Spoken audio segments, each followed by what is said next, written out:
wabarakatuh. Perkenalkan, nama aku Reva. Nama aku Ria. Di podcast PIF Always Here. Halo adik-adik. Bagaimana nih puasanya hari ini? Apakah masih bersemangat? Kayaknya udah pada loyo deh Karya. Gak mungkin deh kalau adik-adik kita puasanya loyo. Kan adik-adik kita bersemangat.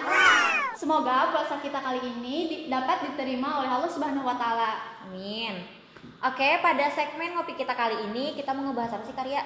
Nah, pada segmen kita kali ini kita akan membahas tentang sejarah kebudayaan Islam Kareva, khususnya yaitu tentang prestasi Khulafaur Rasyidin. Kalau boleh tahu, apa sih Khulafaur Rasyidin itu? Nah, Khulafaur Rasyidin yaitu adalah 4 sahabat Nabi yang meneruskan kepemimpinan setelah Rasulullah SAW wafat dan dipilih oleh rakyat. Nah, Khulafaur Rasyidin itu siapa aja sih Karya kalau boleh tahu? Nah, Khulafaur Rasyidin ini ada 4, yaitu Abu Bakar, Umar bin Khattab, Utsman bin Affan, dan Ali bin Abi Thalib. Oh iya Karya, tanpa berlama-lama lagi, gimana nih kalau misalkan kita panggil narasumber kita pada hari ini yang WOW banget, yang hebat-hebat dan juga soleh. Mari kita sambut narasumber kita pada hari ini, Kak Rizal dan Kak Rifki. Assalamualaikum. Waalaikumsalam. Oke, Kak Rizal dan Kak Rifki, boleh dong di say hi dulu adik-adik kita yang ada di rumah. Halo adik-adik. Nah, gimana nih kabarnya Kak Rizal dan Kak Rifki? Alhamdulillah baik. Baik juga sama. Alhamdulillah. Gimana kakak-kakaknya? Alhamdulillah baik. Oke, Kak Rizal dan Kak Rifki, hari ini kan kita mau ngebahas tentang sejarah kebudayaan Islam nih, yaitu tentang prestasi yang telah diraih oleh Khulafaur Rasyidin. Boleh dong dijelasin biar jelas kepada adik-adik kita apa aja sih prestasi yang telah diraih oleh keempat Khulafaur Rasyidin ini? Nah, baik ya dari saya dulu ya Kak Rifki ya. Mohon maaf Kak Rifki ya, mohon izin. Jadi untuk adik-adik ya, kemarin kita sudah membahas ya bersama Karehan mengenai Khulafaur Rasyidin ya, tentang biografinya, tentang nama lengkapnya, tentang segalanya gitu ya. Nah, sekarang kita akan membahas tentang prestasi-prestasi yang telah dicapai oleh Khulafaur Rasyidin, yaitu oleh Abu Bakar, oleh Umar, oleh Utsman, dan oleh Ali. Oke, jadi karya Karepa, jadi prestasi Abu Bakar itu di sini kita ada 3 Karepa Kak Iyoy. Jadi yang pertama yaitu memerangi kaum pembangkang. Jadi kaum pembangkang itu yaitu kaum yang salah satu umat Rasulullah SAW juga. Tapi di sini ada yang mengaku-ngaku sebagai nabi palsu juga, ada juga yang Islam tapi berkhianat. Nah, disitulah prestasi Abu Bakar menindas segala kaum itu. Jadi yang kedua itu ada kodifikasi Al-Quran karya sama Karepa. Jadi waktu zaman Abu Bakar itu karena khawatir penghafal-penghafal Al-Qurannya itu habis di medan perang, maka Abu Bakar itu mengumpulkan para penghafal Quran untuk ditulis gitu dalam beberapa mushaf-mushaf gitu pada zaman Abu Bakar. Lalu yang ketiga itu ada perluasan wilayah Islam gitu. Jadi tidak ada di Jazirah Arab saja, Islam itu disebarkan kepada wilayah-wilayah Timur Tengah yang lainnya juga seperti ada Yaman, Irak, dan Iran gitu. Oke, yang pertama ya kita akan membahas dulu tentang kaum pembangkang mungkin nih karya. Jadi yang pertama kaum pembangkang yang pertama itu ada Aswad Al-Ansi ya. Jadi di mana Aswad Al-Ansi ini adalah pemimpin suku Baduy di sebuah kota yaitu di Yaman. Nah, mereka itu berhasil menguasai Najran, barat daya Arab dekat Yaman. Nah, kalau bisa kita searchingnya di Google Map ya kali. Sini Yaman. Nah, di sini ada namanya kota Sana'a dan juga Najran. Nah, jadi si Aswad Al-Ansi ini adalah salah satu pemimpin dari suku Baduy dari kota dari Yaman gitu ya. Nah, dari sana pula Khalifah Abu Bakar mengirim pasukan yang dipimpin oleh Zubair bin Awam. Nah, yang belum tahu Zubair bin Awam ini yaitu adalah putra dari Bibi Muhammad yaitu Safiyah binti Abdul Muthalib yang salah satu juga sahabat Nabi dan termasuk as-sabiqunal awwalun adik-adik. Nah, dia juga sudah banyak berkontribusi dalam beberapa perang seperti perang Riddah melawan kemurtadan, terus rangkaian kampanye militer untuk melawan pemberontak terhadap beberapa suku Arab, dan ada juga perang di Suriah di Bizantium, dan masih banyak juga tentang Zubair bin Awam ini. Bahkan Rasulullah SAW pun pernah berkata dan menjadi salah satu hadis ya, setiap nabi itu mempunyai murid dan murid saya adalah Zubair bin Awam. Saking pemberaninya seorang Zubair bin Awam gitu ya. Nah, jadi yang pertama itu Abu Bakar itu prestasinya itu telah membantai Aswad al-Ansi ini. Lalu yang kedua ada Tolaiha bin Khuwaid al-Asadi ya. Mungkin tidak asing juga di telinga kita ya tentang Tulaiha. Yaitu adalah seorang pemimpin terkenal dari suku Arab Bani As'ad bin Khuzamah pada awalnya. Ia pernah memusuhi dan terlibat pertempuran melawan pasukan muslim pada perang Qotton pada 625 dan Khandaq pada tahun 627. Namun akhirnya ia memeluk Islam di hadapan Nabi SAW. Dan pada akhirnya pada masa kekhalifahan Abu Bakar pada tahun 631 ia murtad kembali adik-adik dan mengaku sebagai seorang nabi gitu ya. Nah, di situ Abu Bakar mengirimkan pasukan yang dipimpin oleh Khalid bin Walid. Jadi ketika tadi Aswad al-Ansa itu mengirimkan pasukan dari Zubair bin Awam, maka pada Tulaiha bin Khuwailid ini Abu Bakar mengirimkan pasukan yang dipimpin oleh Khalid bin Walid. Khalid bin Walid itu ketika datang kepada Tulaiha langsung bertempur di dekat sumur Buzakhoh, dan ketika perang selesai Tulaiha kembali memeluk Islam pada masa kekhalifahan Umar bin Khattab nantinya. Bahkan dia bergabung dengan pasukan Arab Muslim nanti ketika kepemimpinan Umar bin Khattab itu dan mengikuti pertempuran-pertempuran yang sangat besar gitu si Tulaiha ini.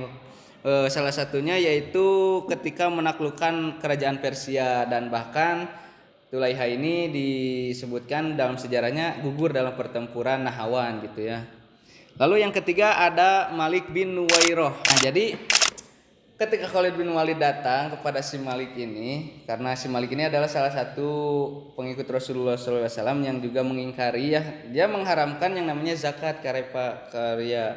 Jadi dia tidak pernah berzakat dalam hidupnya. Nah, jadi ketika Khalid bin Walid datang ke rumah Malik ini, lalu ditanyalah, tidakkah engkau tahu bahwa zakat itu seiring dengan sholat? Nah, langsung Malik itu justru menjawab dengan entengnya, begitulah yang dikatakan oleh sahabat kalian Abu Bakar. Di sana Malik itu mengentengkan kedatangan Khalid bin Walid, maka Khalid bin Walid pun tidak bisa terelakkan lagi nafsu, tetapi dia menyuruh temannya yang namanya Dirar Ibnul Azur, salah satu pasukan yang dibawa oleh Khalid, untuk memenggal leher si Malik tersebut, dan akhirnya dipenggalah leher tersebut. Tetapi seiring berjalannya waktu, Khalid ini terdengar oleh Sayyidina Abu Bakar bahwa dia mengambil keputusan sendiri tanpa ada perintah dari Abu Bakar gitu. Tapi Khalid bin Walid sudah optimis bahwa ini adalah jalan yang benar buat saya gitu. Tetapi itu juga dibenarkan oleh Abu Bakar pada akhirnya gitu. Lalu yang terakhir juga ada Musailamah al-Kadzab. Nah, siapa yang tidak tahu dengan Musailamah al-Kadzab gitu ya.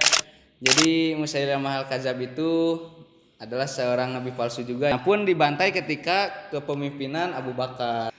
Majulah kita ke kepemimpinan Umar bin Khattab Karibki. Nah, pada kepemimpinan Umar bin Khattab ini ada beberapa prestasinya, yaitu perluasan wilayah Islam juga, lalu juga ada perbaikan pemerintahan, lalu ada juga penetapan kalender Hijriah, yang keempat menjaga Al-Quran. Nah, kalau tadi Abu Bakar itu mengkodifikasi Al-Quran, mengumpulkan para penghafal Al-Quran dan ditulis di dalam mushaf. Nah, pada kekhalifahan Umar bin Khattab ini yaitu menjaga Al-Quran yang sudah ditulis dalam kepemimpinan Abu Bakar.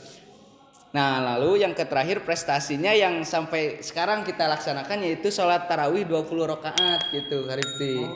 Jadi sholat tarawih 20 rakaat itu terjadi pada kepemimpinan Umar.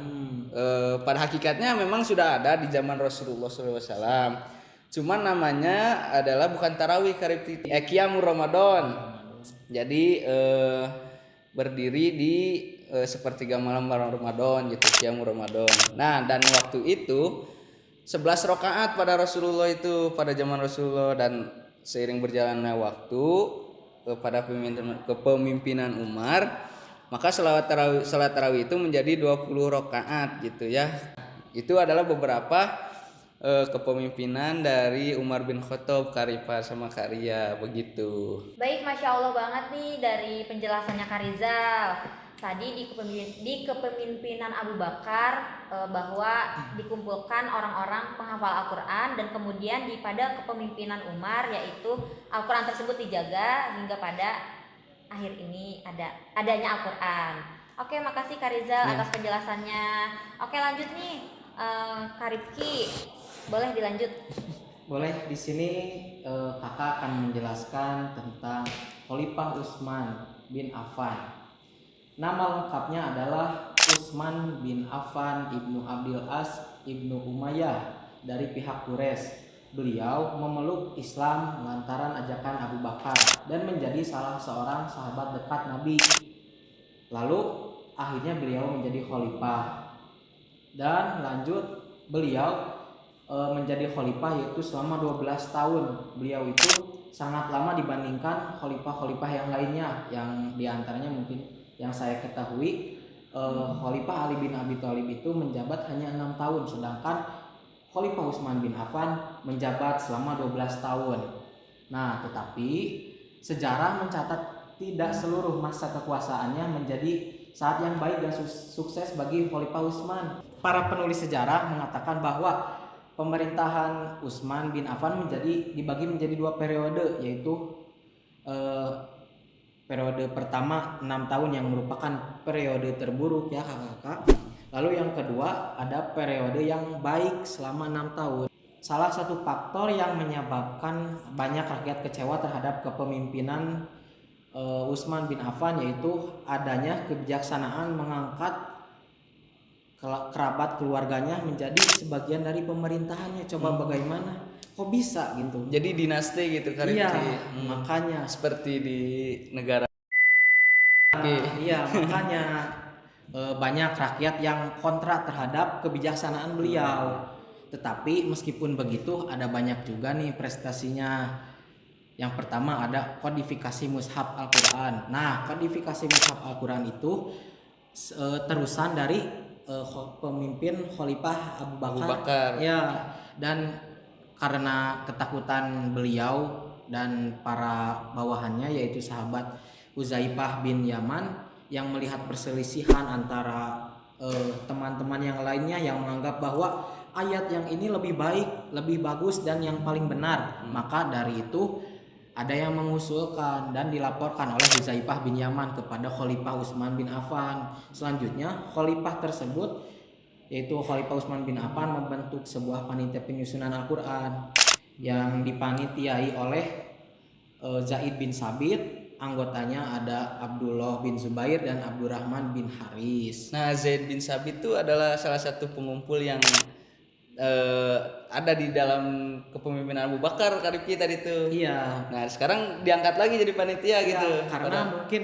kinerja beliau itu sangat bagus. Oh iya, jadi sangat bagus. Terpakai. Iya. Lalu yang kedua, beliau itu merenovasi Masjid Nabawi nih. Pada zaman dahulu yang Masjid Nabawi itu tidak semewah sekarang. Kalau sekarang tuh kan sangat besar, mewah, indah gitu.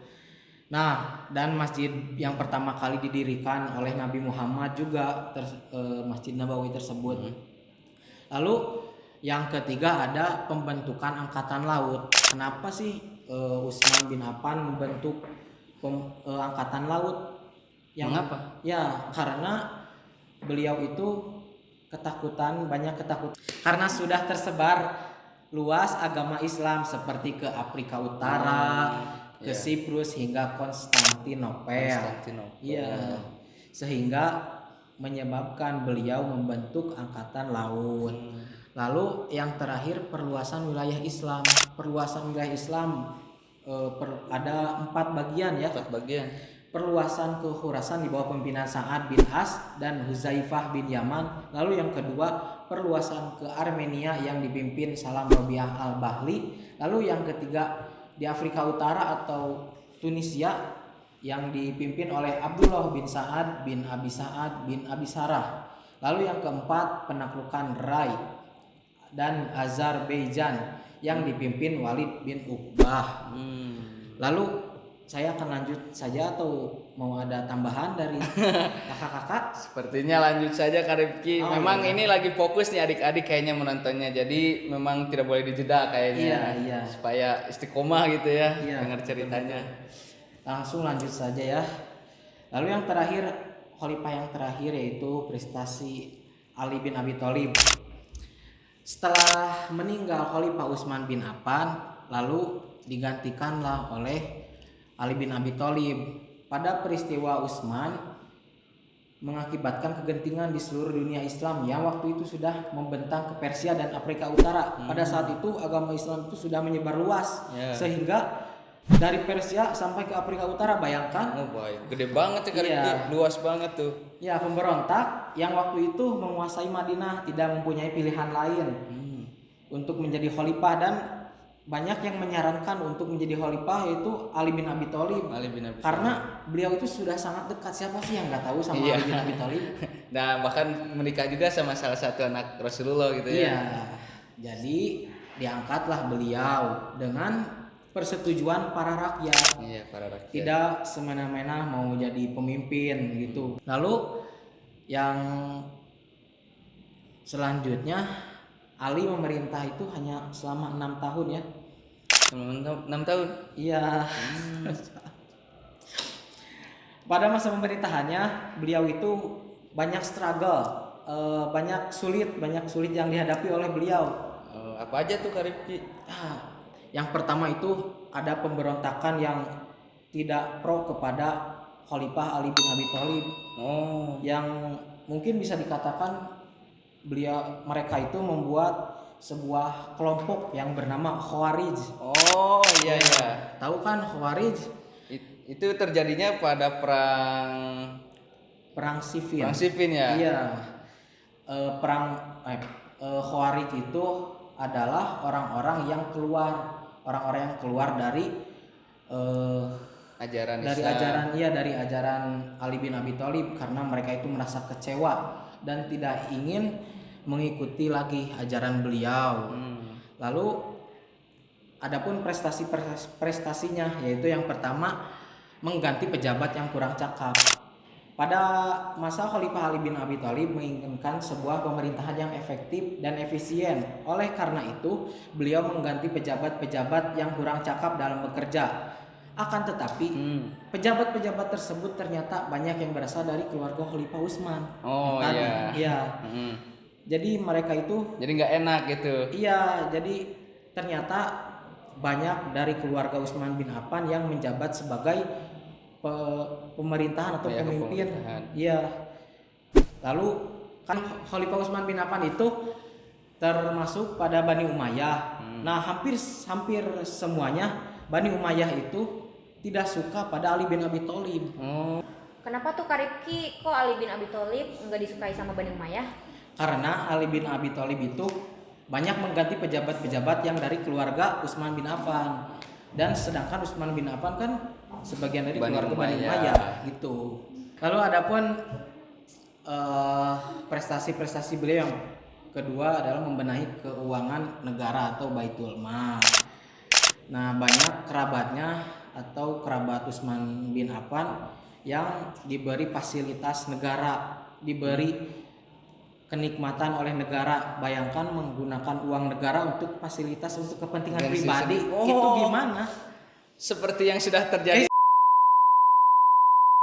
Itu mah di negara orang lain.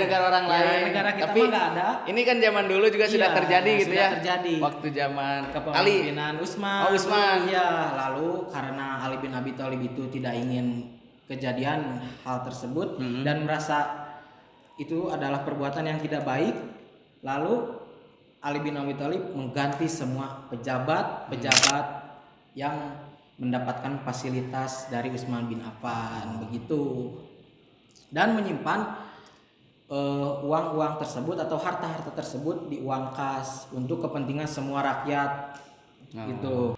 Nah, lalu pada 24 Januari 661 Masehi, ketika Ali sedang dalam perjalanan menuju Masjid Kufah, ia terkena